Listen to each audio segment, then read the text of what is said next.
A who's who of world leaders and diplomats takes to this stage in Kuala Lumpur, opening a summit that could have a big impact amid a looming global trade war.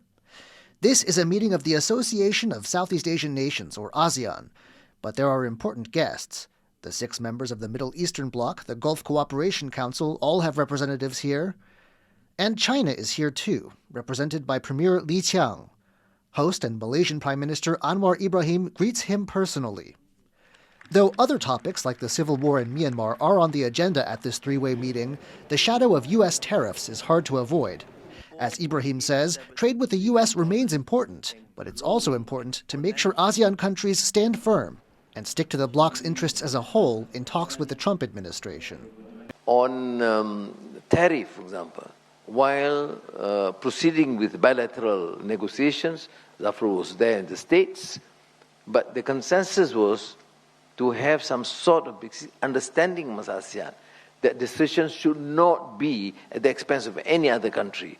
So we will have to protect the turf of 650 or 660 million people. Building closer economic links with the Middle East and China is one way the bloc hopes to manage the risks of trade conflict and economic uncertainty. Leaders like the Crown Prince of Kuwait see a lot of mutually beneficial potential. In the economic and investment fields, we are pleased to be the 7th largest ASEAN trading partner in 2023, with a total of $130.7 billion, and we expect to see an average 30% growth in trade to reach $180 billion by 2023. The amount of opportunities that can be invested on both sides is huge, and what has been achieved so far confirms that we are on the right track. China used the occasion to voice its backing for the removal of trade barriers. As the only country the Trump administration hasn't paused tariffs on, it faces the most immediate challenges. But it also sees promise in closer trade ties elsewhere, both with its Southeast Asian neighbors and Arab states further afield.